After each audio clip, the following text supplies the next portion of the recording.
Setialah padanya.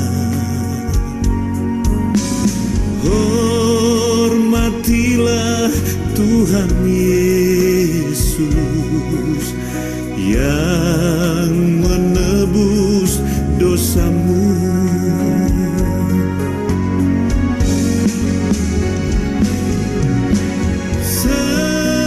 Setialah pada Yesus, hormatilah firman-Nya. Setialah pada Yesus, lakukanlah firman-Nya.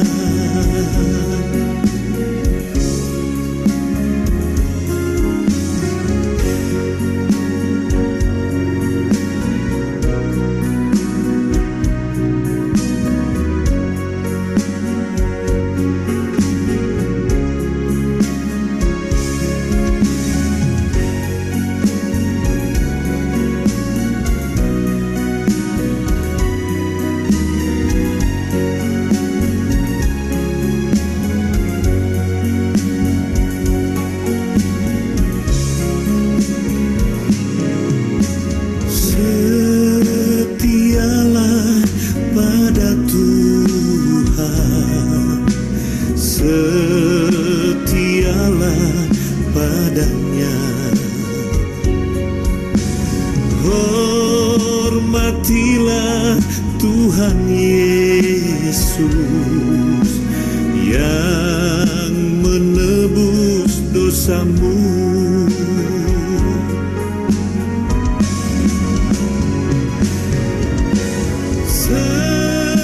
Setialah pada Yesus, hormatilah firman-Nya. Setialah pada Yesus, lakukanlah firman-Nya. Setialah pada Yesus, hormatilah firman-Nya. Setialah pada Yesus, lakukanlah firman-Nya.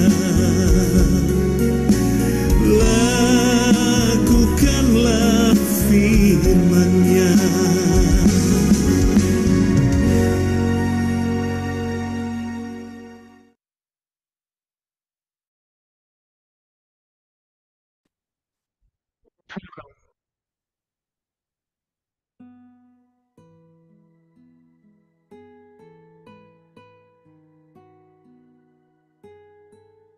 Selamat pagi Bapa, selamat pagi Yesus, selamat pagi Roh Kudus.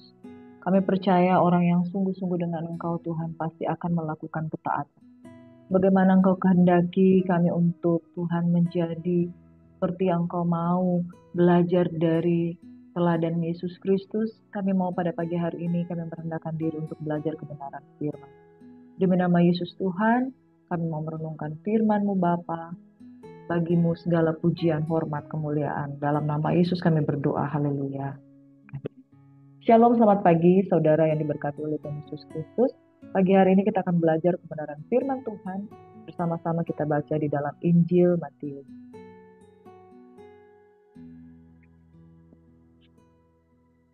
Saudara, pada pagi hari ini mari kita mau belajar tentang ketaatan dan penyerahan diri dari Yesus Kristus.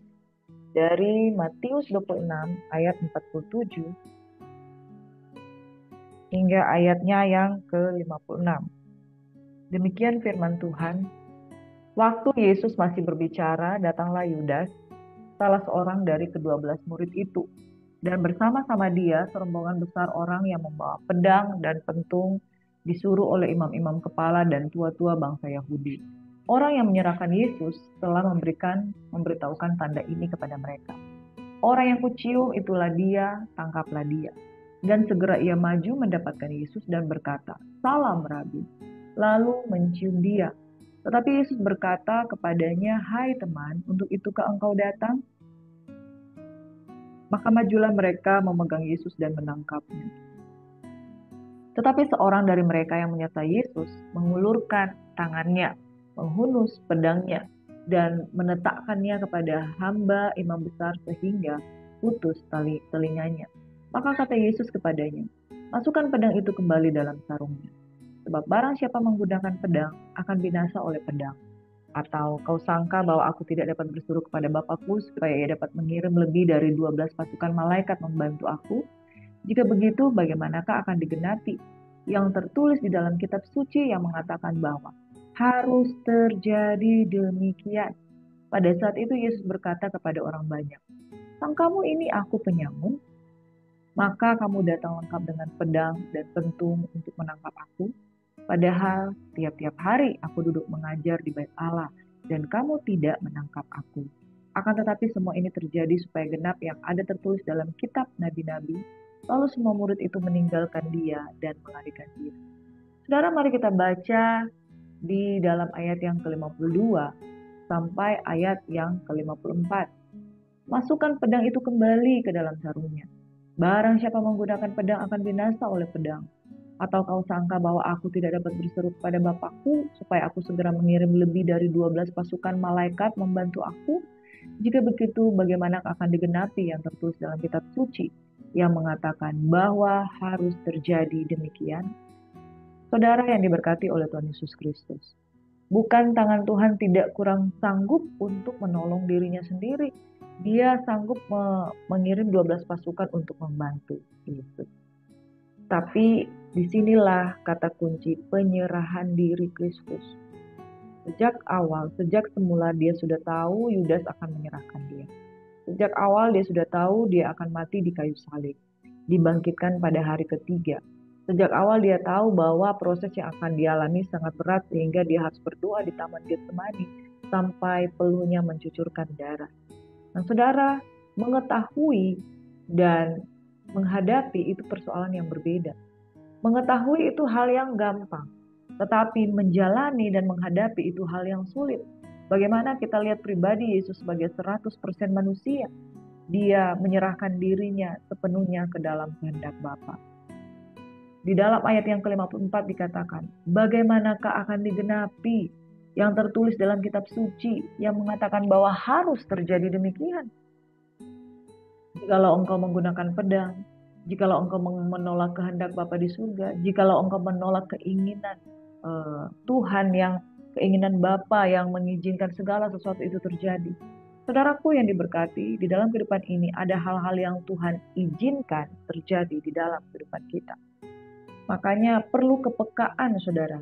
Mana yang harus kita terima dengan penuh ketaatan dan mana yang harus kita minta. Kalau boleh cawan ini lalu daripadaku.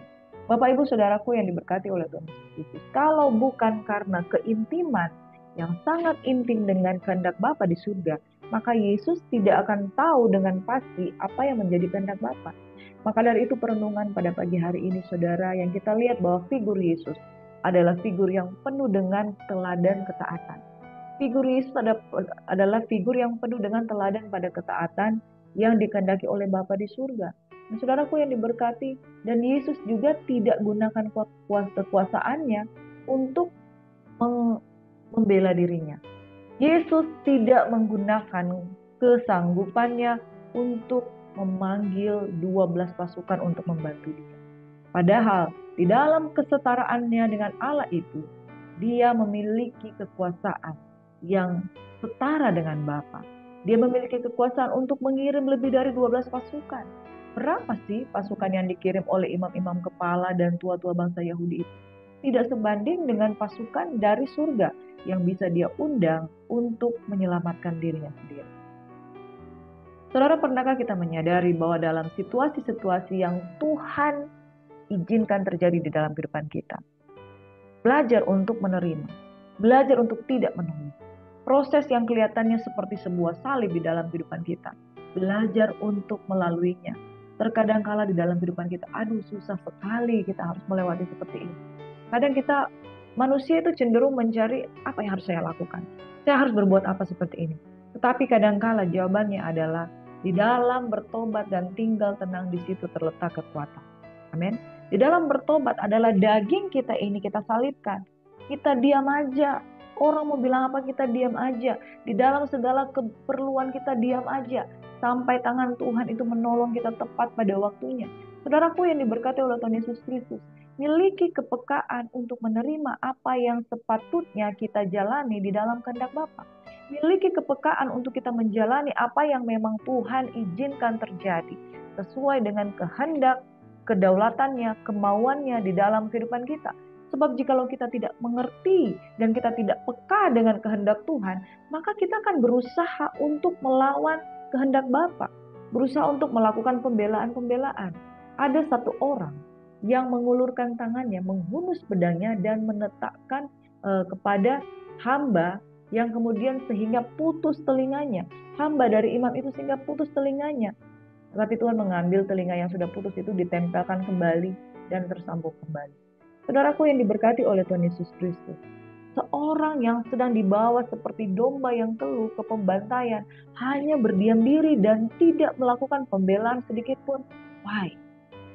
Jikalau itu merupakan kehendak Bapa, maka firman Tuhan berkata, Bapa, jikalau cawan ini boleh berlalu daripadaku, tetapi bukanlah kehendakku yang jadi, melainkan kehendakmu. Dan ketika di dalam doa di Taman Getsemani, dia paham kehendak Bapa harus terjadi. Dia tidak lagi melakukan perlawanan. Saudara, itu sebabnya pencobaan yang paling berat bagi Yesus adalah di Taman Getsemani. Pada saat dia sedang bergumul apakah dia mampu menjalani atau tidak. Makanya saudara, pencobaan yang paling besar di dalam kehidupan umat manusia ketika dia ada di persimpangan. Ketika dia ingin menjawab jawaban yang mentaati kehendak Bapa. Ketika seorang sedang duduk di kaki Tuhan dan bertanya, Tuhan, aku mau berbuat apa? Ya, di dalam kebimbangan seperti itu, itulah pencobaan yang terbesar karena kita harus memutuskan apa yang saya harus lakukan. Itu adalah pencobaan yang terbesar. Tetapi ketika seseorang sudah mengambil keputusan di ruang doa, itu semua akan menjadi jauh lebih mudah. Dan Yesus sudah mengambil keputusan di ruang doa, dia akan taat dengan kehendak Bapa. Dia tidak menolak sedikit pun dengan kehendak Bapa. Itu sebabnya dia dikuatkan. Itu sebabnya saya mau katakan pada hari ini saudara, kita harus peka dengan Tuhan dan kita tidak boleh bimbang akan perintah Tuhan. Kalau kita bimbang, maka kita akan terseok-seok, kita akan menjadi orang yang dualisme. Ya, kita dengar firman Tuhan tapi kita tidak mau melakukan, akhirnya kita terombang-ambing di dalam kebimbangan. Orang yang mendua hati tidak akan mendapatkan apa-apa. Orang yang mendua hati antara pengen taat dan tidak ingin taat, saudara, itu kemudian akan menjadi orang yang bimbang dan tidak ada kekuatan di dalam dirinya. Tetapi orang yang memutuskan untuk melakukan kehendak Bapa, taat melakukan kehendak Bapa, dia akan menjadi orang yang paling kuat di dunia ini. Oleh karena dia tahu bahwa kepenuhan Bapa akan memenuhi dia untuk melakukan ketaatan yang Tuhan kehendaki. Bapak Ibu Saudaraku yang diberkati oleh Tuhan Yesus Kristus, ketika engkau ada di posisi persimpangan, apakah engkau hendak taat melakukan firman atau engkau mau menghilang, melarikan diri dari panggilan dari Bapa di surga, maka saudara akan menjadi lemah.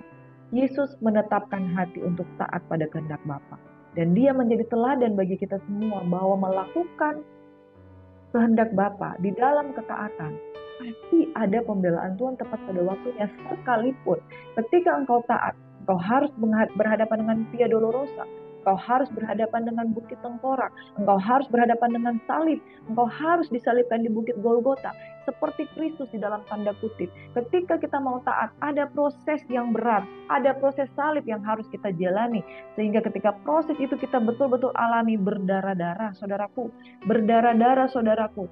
Tetapi setelah kita melewati segala sesuatunya, Tuhan menilai ini ketaatan yang luar biasa. Abraham sangat diperhitungkan imannya ketika dia menyerahkan anaknya Ishak. Yesus sangat diperhitungkan sebagai anak Allah yang hidup, yang berkemenangan, dan kepadanya diberikan kuasa. Nama di atas segala nama ada di dalam dia, sehingga setiap orang yang berseru kepada nama Yesus, dia akan beroleh keselamatan. Karena ketaatan yang sempurna itu akan mengerjakan satu kekekalan dan kuasa di dalam kehidupan kita. Belajar dari Kristus Yesus, Dia tidak menggunakan kekuasaannya untuk melakukan pembelaan diri. Seringkali kita sebagai orang percaya, dalam nama Yesus, aku perintahkan ini, aku perintahkan itu, aku usir ini, aku usir itu. Padahal belum tentu itu yang Tuhan mau. Belum tentu itu yang Bapa mau. Mari kita belajar lewat kebenaran firman Tuhan ini, saudara. Penyerahan diri dan ketaatan Yesus, itulah yang menjadi perenungan kita pada pagi hari ini. Yang pertama, Yesus memberikan teladan ketaatan yang tidak bisa kita sangkal bahwa ketaatan itu adalah kehendak Bapa. Ketika Saul mempersembahkan persembahan di hadapan Tuhan tidak sesuai dengan yang dia mau, Tuhan sangat marah. Ketika Saul tidak membunuh raja musuh yang dia sedang perangi, Tuhan sangat tidak kehendaki. Dia mengumpulkan rampasan-rampasan perang padahal Tuhan tidak perintahkan. Ketidaktaatan itu tidak berkenan di hadapan Bapa. Tetapi ketaatan menjadi keteladanan yang Tuhan tunjukkan di dalam diri Kristus, itulah yang harus kita lakukan. Saudara, yang pertama Yesus memberikan teladan ketaatan, maka kita harus juga mengikuti teladan Kristus, yaitu taat. Yang kedua, Yesus tidak menggunakan kuasanya untuk melawan kehendak Bapa. Bahkan dia tidak melakukan perlawanan sedikit pun kepada hamba-hamba para imam-imam kepala yang menangkap dia, para prajurit yang membawa pedang, yang menghunuskan pedang. Dan saudara, yang ketiga, Yesus fokuskan pelayanannya pada penggenapan firman. Dikatakan, bagaimana akan digenapi yang tertulis dalam kitab suci yang mengatakan bahwa harus terjadi demikian? Jikalau murid-muridnya menggunakan kekerasan untuk melawan para prajurit. Jadi sesungguhnya Yesus punya kuasa untuk memanggil 12 pasukan, untuk mengirim mereka untuk melawan para pasukan yang menangkap dia. Tapi dia tidak menggunakan kekuasaannya itu untuk melawan kehendak Bapa di surga. Kita juga, saudara, jangan gunakan kekuasaan kita untuk kuasa doa, kuasa firman, untuk melawan kehendak Bapa. Kehendak Bapa harus digenapi. Maka Yesus katakan, bagaimana mungkin itu bisa terjadi? Bagaimana mungkin bisa tergenapi kalau melawan? Yesus fokuskan pelayanannya pada penggenapan firman, bukan pada keenakan daging. Kalau secara keenakan daging, saudara, hidup itu lebih baik daripada mati dipentung, mati disalib, mati ditumbak. Tapi Yesus fokus pelayanannya pada penggenapan firman. Gak penting saya harus mati, gak penting saya harus dihina, gak penting saya harus disiksa. Yang penting firman ini harus digenapi. Nah, gereja Tuhan harus menjadi bagian dari penggenapan firman. Gereja Tuhan yang termasuk di dalam tubuh Kristus harus bergerak di dalam ketaatan, harus bergerak tidak melawan kehendak Bapa. Walaupun kita punya kuasa doa tidak dipergunakan untuk melawan kehendak Bapa. Kuasa doa dipergunakan untuk memahami kehendak Bapa. Makanya di Taman Getsemani, di situ merupakan ruang untuk memahami kehendak Bapa, tetapi bukan melawan kehendak Bapa. Kita ada di sana untuk belajar menundukkan diri, menerima kuasa untuk taat, masuk dalam proses salib. Amin. Kuasa yang Tuhan berikan, kuasa doa yang Tuhan berikan, bukan untuk kuasa yang Tuhan berikan, bukan untuk memenuhi kebutuhan doa-doa pribadi, tetapi untuk menggenapi seluruh kebenaran firman. Ketika Yesus berdoa di Taman Getsemani, dia menerima kuasa, tetapi dia menanggalkan keilahiannya itu dan menganggap kesetaraan dengan Allah itu bukan sebagai milik yang harus dipertahankan, melainkan di dalam Filipi 2 ayat 5 hingga 8. Hendaklah kamu dalam hidupmu bersama menaruh pikiran dan perasaan yang terdapat juga di dalam Kristus Yesus, yang walaupun dalam rupa Allah tidak menganggap kesetaraan dengan Allah itu sebagai milik yang harus dipertahankan, melainkan telah mengosongkan dirinya sendiri dan mengambil rupa seorang hamba dan menjadi sama dengan manusia, dan dalam keadaannya sebagai manusia, ia telah merendahkan dirinya dan taat sampai mati, bahkan sampai mati di kayu salib. Saudara, belajar dari keteladanan Yesus. Yesus saja taat, dia tidak menolak cawan yang ada di hadapannya, tetapi dia harus meminumnya. Yang kedua, dia tidak menggunakan kekuasaannya, yaitu kekuasaan keilahiannya, kesetaranya dengan Allah itu sebagai milik yang harus dipertahankan. Dia tidak menggunakan kekuasaan itu untuk menolak kehendak Bapa, melainkan dia masuk ke dalam ruang doa untuk belajar menerima kehendak Bapa. Dia bisa saja mengirimkan 12 pasukan katanya, tetapi dia tidak lakukan itu karena dia tidak pernah bisa melawan kehendak Bapa.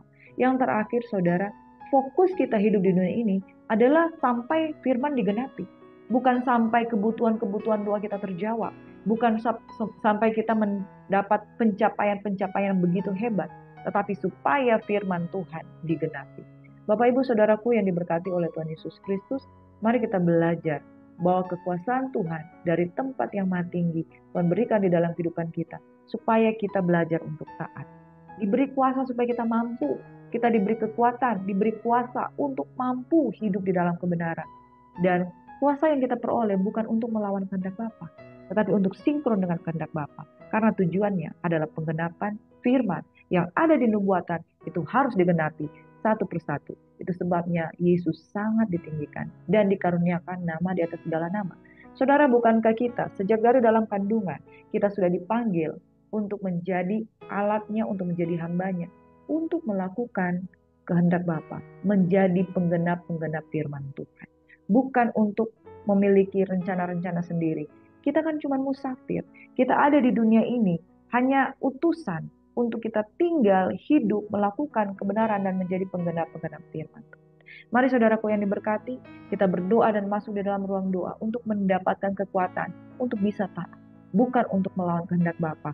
Kekuasaan yang kita peroleh adalah untuk menggenapi firman Tuhan. Sebagaimana Yesus telah menang, maka engkau dan saya juga pasti akan mengalami kemenangan. Amin. Tuhan Yesus memberkati. Mari kita berdoa. Bapa, kami mau masuk ke dalam ruangan yang tersembunyi lebih dalam lagi di dalam ruang doa, supaya kami beroleh kekuatan untuk menjalani hidup. Kami berdoa pada pagi hari ini, Bapa di surga, ketika Engkau izinkan sesuatu terjadi dalam kehidupan kami mau masuk dalam ruang doa supaya kami peka. Apakah ini yang Tuhan izinkan terjadi, yang harus kami lalui, ataukah ini karena kesalahan kami sendiri yang kami harus bertobat, ataukah ini yang harus terjadi karena kami difitnah dan dijebak oleh situasi yang bukan kehendak kami, tetapi kami harus mampu melewatinya supaya kami berkemenangan. Bapa, ajar kami untuk mengerti situasi-situasi yang kami alami dan berikan kami kekuatan untuk menerima semua yang Engkau izinkan terjadi, bukan melawan kehendak Bapa, melainkan untuk tinggal di dalam kehendak Bapa, supaya kami menjadi pelaku-pelaku firman yang masuk di dalam penggenapan janji firman Tuhan. Terima kasih Bapa di surga, diberkatilah orang-orang yang datang dalam nama Tuhan. Tuhan memberkati dan melindungi engkau, Tuhan menyinari engkau dengan wajah-Nya, memberikan engkau kasih karunia, Dia menghadapkan wajah-Nya kepadamu dan memberikan engkau damai sejahtera. Keluar masukmu diberkati oleh Tuhan.